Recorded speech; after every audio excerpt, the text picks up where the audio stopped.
Bismillahirrahmanirrahim. Assalamualaikum warahmatullahi wabarakatuh. Alhamdulillah rabbil alamin.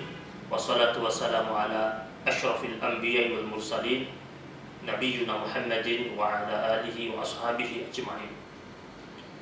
Pemirsa YSAJ TV dimanapun Anda berada, Rasulullah Sallallahu Alaihi Wasallam adalah pribadi yang sangat mulia, dan kemuliaannya itu diakui oleh para sahabat-sahabatnya dengan mempercayai segala yang diucapkan oleh Rasulullah Sallallahu Alaihi Wasallam, sehingga tak mengherankan jika Abu Bakar As-Siddiq mendapat julukan As-Siddiq dikarenakan setiap ucapan yang disampaikan oleh Rasulullah Sallallahu Alaihi Wasallam, Abu Bakar As-Siddiq menanggapinya dengan mengatakan, "Sadaqta ya Rasulullah, engkau benar wahai Rasulullah."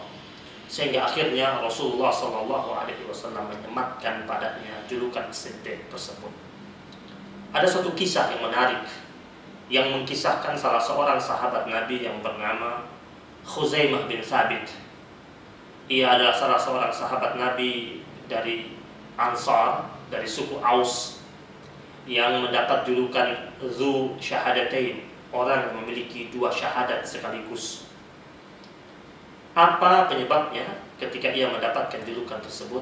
Disebabkan dahulu Rasulullah Sallallahu Alaihi Wasallam di suatu hari bertransaksi seekor onta dengan seorang Arab Badui.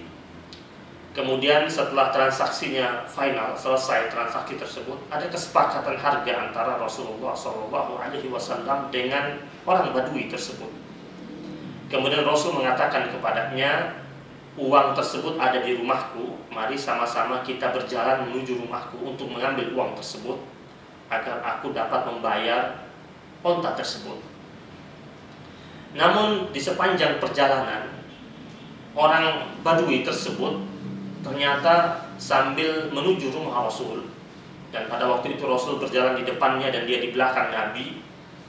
Sepanjang perjalanan dia menawarkan onta tersebut kepada orang-orang yang ia jumpai di perjalanannya, dengan harapan agar mendapatkan harga yang jauh lebih tinggi ketimbang yang telah disepakati ia bersama Rasulullah Sallallahu Alaihi Wasallam.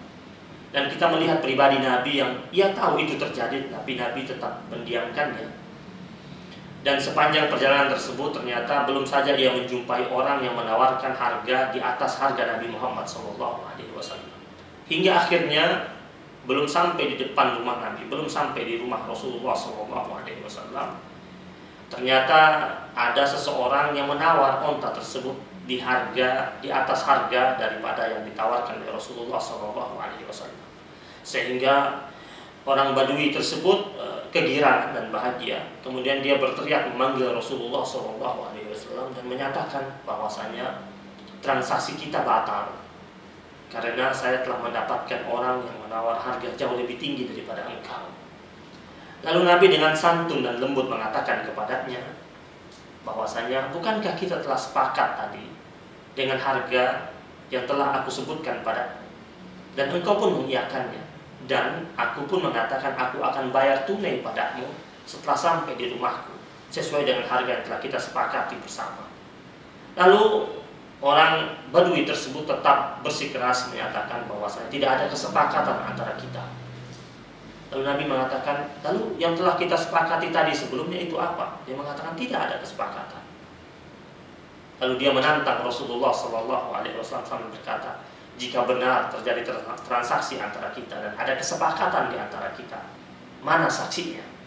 Dan memang pada waktu itu tidak ada saksi, hanya terjadi antara Nabi beserta orang Badui tersebut.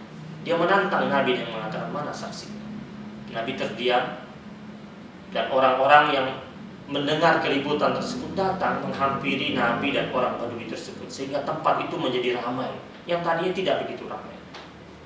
Kemudian tiba-tiba ada salah seorang sahabat Nabi yang melintas di tempat tersebut dan mendatangi kerumunan, dan akhirnya dia mengetahui apa yang telah terjadi dan sedang terjadi, dan dia melihat di situ ada Rasulullah SAW. yang sedang ditantang oleh orang Badui tersebut sambil mengatakan, mana saksi antara kita berdua? Kemudian sahabat Nabi yang bernama Khuzaimah bin Thabit tersebut, dia datang menyeruak di tengah-tengah kerumunan tersebut sambil berteriak, akulah saksinya. Aku menyaksikan tentang transaksi tersebut dan aku bersaksi. Sehingga orang Badui tersebut terdiam dan tak mampu mengelak. Dan akhirnya orang-orang yang tadinya ramai mengurungi tempat tersebut bersorak sambil mengatakan bahwasanya Badui tersebut berdusta. Hingga akhirnya onta tersebut diberikan kepada Rasulullah SAW sesuai transaksi yang telah disepakati sebelumnya dengan Nabi. Setelah kejadian itu berlalu, Nabi memanggil Khuzaimah bin Thabit dan Nabi bertanya kepadanya, wahai Khuzaimah, apa yang menyebabkan engkau berani mengucapkan di hadapannya dan di hadapanku bahwasanya engkau sebagai saksi antara aku dan orang Badui tersebut, sedangkan aku tahu engkau tidak ada di tempat ketika aku bertransaksi dengan orang Badui tadi. Lalu kata Khuzaimah bin Thabit, ya Rasulullah, jika engkau menyatakan dirimu sebagai Rasul Allah, aku percaya. Jika engkau menyatakan engkau pembawa wahyu Allah, aku percaya. Maka apakah mungkin aku harus mempercayai orang Badui yang hina tersebut, yang mengelak tentang perjanjian engkau dengannya? Walaupun aku tak menyaksikan lewat mataku, tapi aku bersaksi demi Allah Subhanahu wa Ta'ala bahwasanya yang engkau ucapkan sudah pasti benar, karena engkau tak pernah berdusta. Hingga akhirnya Rasulullah SAW tersenyum dan memberikan julukan kepadanya, Khuzaimah Dzu Syahadatain. Khuzaimah adalah orang yang satu dirinya memiliki nilai persaksian untuk dua orang. Jadi satu orang Khuzaimah, tubuhnya itu bisa dipakai untuk bersaksi dengan nilai dua orang. Inilah kehebatan yang dimiliki oleh Khuzaimah bin Thabit.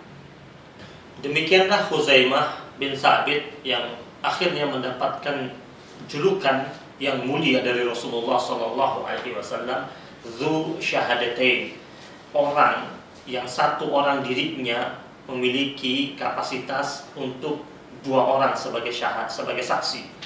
Maka dikatakan Rasulullah SAW, Dzu Syahadatain, orang yang dia sendiri kapasitasnya bernilai dua untuk saksi dalam hal apapun.